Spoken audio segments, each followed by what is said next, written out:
DVG ಹೇಳುತ್ತಾರೆ, ಮೋಕ್ಷವೆಂದರೆ ಬಿಡುಗಡೆ. ಯಾವುದರಿಂದ ಬಿಡುಗಡೆ? ಉತ್ತರ 4 ಬಗೆಯಾಗಿದೆ. ಜಗತ್ತಿನ ರುಚಿ ಕಾಂತಿಗಳು ನಮ್ಮಲ್ಲಿ ಬಗೆ ಬಗೆಯ ಆಶೆಗಳನ್ನು ವ್ಯಾಮೋಹಗಳನ್ನು ಕೆರಳಿಸಿ ಬಗೆ ಬಗೆಯಾಗಿ ಚೇಷ್ಟೆ ಮಾಡಿಸುತ್ತವೆ. ಅವೇ ಆಶಾಪಾಶಗಳು. ಅವುಗಳ ಕಟ್ಟಿನಿಂದ ಬಿಡುಗಡೆಯಾದಾಗ ಮೋಕ್ಷ. ಲೋಕದ ಜೀವನ ಸಂದರ್ಭಗಳಲ್ಲಿ ನಾವು ಎಷ್ಟೋ ಕೆಲಸಗಳನ್ನು ಮಾಡಬೇಕಾಗಿ ಬರುತ್ತದೆ. ಆ ಕೆಲಸಗಳನ್ನು ಮಾಡದಿದ್ದರೆ ಜೀವನವೇ ಸಾಧ್ಯವಾಗದು. ಜೀವನವು ಸಾರ್ಥಕವಾಗಬೇಕಾದರೂ ಕೆಲವು ಕರ್ಮಗಳನ್ನು ಕಡ್ಡಾಯವಾಗಿ ಮಾಡಬೇಕಾಗಿದೆ. ಹೀಗೆ ಮಾಡಿದ ಕರ್ಮಗಳ ಅವಸರದಲ್ಲಿ ಪುಣ್ಯ ಪಾಪಗಳು ನಡೆಯುತ್ತವೆ. ಇದೇ ಕರ್ಮಬಂಧನ. ಇದರಿಂದ ಬಿಡುಗಡೆಯೇ ಮೋಕ್ಷ. ಜನ್ಮ ಜನ್ಮಾಂತರಗಳ ಕರ್ಮಶೇಷದ ಕಾರಣದಿಂದ ಜೀವವು ಹುಟ್ಟು ಸಾವುಗಳ ಸುಳಿಯಲ್ಲಿ ಬಿದ್ದು ಒದ್ದಾಡುತ್ತದೆ. ಎಲೆಗಳೆಲ್ಲ ಉದುರಿ ಹೋಗಿ ಬೇರು ಹಾಗೆಯೇ ಉಳಿಯುತ್ತದೆ. ಮತ್ತೆ ಹೊಸ ಚಿಗುರುಗಳು ಚಿಗಿಯುತ್ತವೆ. ಹಾಗೆ ಈ ಆತ್ಮಕ್ಕೆ ಅಂಟಿದ ಕರ್ಮ ಹಾಗೆಯೇ ಇರುತ್ತದೆ. ಮೇಲಿನ ದೇಹ ಮಾತ್ರ ಬೇರೆಯಾಗುತ್ತವೆ. ಹುಟ್ಟು ಸಾವುಗಳ ಸುಳಿಯಲ್ಲಿ ಬಿದ್ದು ಒದ್ದಾಡುತ್ತದೆ. ಅದೇ ಸಂಸಾರ ಜೀವ.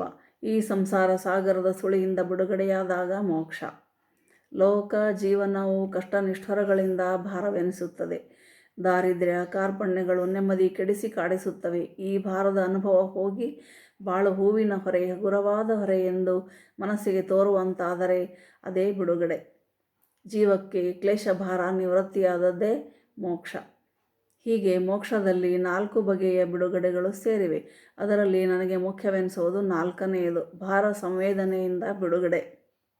ಲೈಟ್ ಲಗೇಜ್ ಮೋರ್ ಕಂಫರ್ಟ್ ಅಂತಾರಲ್ಲ, ಹಾಗೆ ಲಗೇಜನ್ನು ಒಂದೊಂದಾಗಿ ಬಿಡ್ತಾ ಹೋದಂಗೆ ನಮಗೆ ಭಾರ ಕಡಿಮೆಯಾಗಿ ಪ್ರಯಾಣ ಸುಲಭವಾಗುತ್ತೆ. ಬಿಡುಗಡೆಯಿಂದ ಆಗುವ ಸುಖ ಸಂತೋಷಗಳು ಮೋಕ್ಷ. ಮನುಷ್ಯ ಸುಖಗಳಲ್ಲೆಲ್ಲ ಉತ್ತಮೋತ್ತಮವಾದದ್ದು ಮೋಕ್ಷ ಸುಖ. ಸುಖ ಎಂಬುದು ಎಲ್ಲರ ಅನುಭವದಲ್ಲಿಯೂ ಇರುವ ಸಂಗತಿ. ಎಲ್ಲರೂ ಅದರ ರುಚಿಯನ್ನು ಕಂಡಿದ್ದಾರೆ. ಆದ್ದರಿಂದಲೇ ಪ್ರತಿಯೊಬ್ಬರಿಗೂ ಅದರ ಮೇಲೆ ಅಪೇಕ್ಷೆ. ಕೊಂಚವೂ ತಿಳಿಯದೇ ಇರುವುದರ ವಿಷಯದಲ್ಲಿ ಅಪೇಕ್ಷೆ ಹೇಗೆ ಹುಟ್ಟಿತು? ಸುಖವನ್ನು ಎಲ್ಲರೂ ಕೊಂಚವಾದರೂ ಬಲ್ಲವರಾದರೂ ಎಲ್ಲರೂ ಬಲ್ಲ ಸುಖದಲ್ಲಿ ಕೆಲವು ಕೊರತೆಗಳಿರುತ್ತವೆ. ಮೊದಲನೆಯದಾಗಿ ಸಾಮಾನ್ಯವಾದ ಸುಖವು ದುಃಖದ ಸಹವಾಸದಲ್ಲಿರುತ್ತದೆ. ಭೋಜನದ ಹಿಂದುಗಡೆ ಹಸಿವು, ಮುಂದುಗಡೆ ಅಜೀರ್ಣದ ಭಯ, ಸಿರಿತನದ ಹಿಂದೆ ಬಡತನ, ಮುಂದೆ ಮತ್ತೆ ಬಡತನದ ಭಯ ಅಥವಾ ಕಳ್ಳಕಾಕರ ಭಯ, ಪ್ರೀತಿಯ ಹಿಂದೆ ಹಂಬಲ, ಮುಂದೆ ವಿಯೋಗ ಭಯ, ಸ್ನೇಹದ ಹಿಂದೆ ಉದಾಸೀನತೆ, ಮುಂದೆ ಮತ್ಸರದ ಭಯ. ಹೀಗೆ ನಮ್ಮ ಸುಖದಲ್ಲಿ ದುಃಖದ ನೆರಳು ಸ್ಮರಣೆ ಕೊಂಚ ಸೇರಿಕೊಂಡೇ ಇರುತ್ತದೆ. ಒಂದು ಬೇಕು ಎನ್ನುವುದರಲ್ಲಿ ಇನ್ನೊಂದು ಬೇಡ ಎನ್ನುವುದು ಅಂಟಿಕೊಂಡಿರುತ್ತದೆ, ಹೂವಿನ ಜೊತೆಗೆ ಇರುವ ಮುಳ್ಳಿನ ಹಾಗೆ. ಎರಡನೆಯದಾಗಿ ನಮ್ಮ ಸುಖದಲ್ಲಿ ಅದು ಮುಗಿದು ಹೋದೀತೇನೋ ಎಂಬ ಭಯವಿದೆ.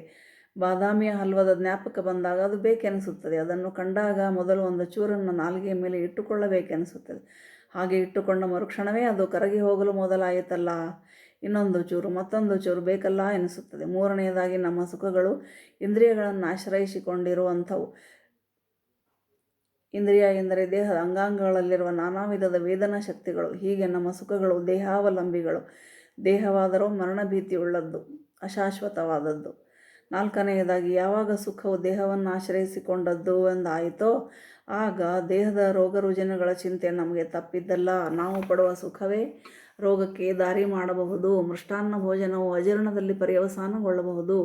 ಬಾಯಿ ಹಾರಿದಾಗ ಕುಡಿಯುವ ನೀರು ಸಿಹಿಯಾಗಿದ್ದರೆ ದಾಹ ತೀರುತ್ತದೆ, ಉಪ್ಪಾಗಿದ್ದರೆ ದಾಹ ಮತ್ತೂ ಹೆಚ್ಚಾಗುತ್ತದೆ. ಹೀಗೆ ನಮ್ಮ ಸುಖದ ಗರ್ಭದಲ್ಲಿ ದುಃಖದ ಬೀಜ ಹುದುಗಿಕೊಂಡಿರುವುದುಂಟು. ಐದನೆಯದಾಗಿ ಇಂದ್ರಿಯ ಸುಖದ ಮಾದಕ ದೇಹಕ್ಕಿಂತ ಮೇಲ್ಪಟ್ಟು ಜೀವವೆಂಬುದೊಂದು ಉಂಟೆಂಬುದನ್ನು ಮರೆಯಿಸಬಹುದು. ಆತ್ಮಕ್ಕೆ ಮರೆ ಕಟ್ಟಬಹುದು. ಭಗವಂತನನ್ನು ಇಲ್ಲ ಎನಿಸಬಹುದು. ದೇಹವೇ ಇರತಕ್ಕದ್ದು, ಅದು ಸವಿ ಎನ್ನುವ ಕ್ಷಣವೇ ನಮ್ಮ ಸರ್ವಸ್ವ. ಆ ಸವಿಯನ್ನು ಬಿಟ್ಟರೆ ಬಾಳಿನಲ್ಲಿ ಇನ್ನೇನೂ ಸ್ವಾರಸ್ಯವಿಲ್ಲ ಎನಿಸಬಹುದು. ಈ ಆತ್ಮವಿಸ್ಮೃತಿಯೇ ನಮ್ಮ ಸುಖಗಳಲ್ಲಿರುವ ಅಪಾಯಗಳಲ್ಲಿ ಬಹುದೊಡ್ಡದು. ಈ ನಾನಾ ಅಪಾಯಗಳಿಗೆ ಒಳಗಾಗದೇ ಇರುವ ಸುಖವೇ ಮೋಕ್ಷ ಸುಖ. ಇಂದ್ರಿಯಗಳವು ಮುಗಿದು ಹೋಗುವ ಭಯವಾಗಲಿ, ವಿರೋಧದ ಸ್ಮರಣೆಯಾಗಲಿ, ಆಯಾಸದ ಮಿಶ್ರಣವಾಗಲಿ ಎಷ್ಟು ಮಾತ್ರವೂ ಇಲ್ಲದೆ ಅಪರಿಮಿತವೂ ಅವಿಚ್ಛಿನ್ನವೂ ಆಗಿರುವ ನಿರ್ಮಲ ಸ್ವತಂತ್ರ ಸುಖವೇ ಆನಂದ. ಈ ಆನಂದವು ಸಾಧ್ಯವಾಗುವುದು ದೇಹೇಂದ್ರಿಯಗಳ ಸೆಳೆತದಿಂದಲೂ ಜೀವಾವಸ್ಥೆಯ ಉಪದ್ರವಗಳಿಂದಲೂ ಆತ್ಮಕ್ಕೆ ಬಿಡುಗಡೆಯಾದಾಗ. ಅದೇ ಮೋಕ್ಷ. ಅಹಮತೆಯಿಂದ ಬಿಡುಗಡೆ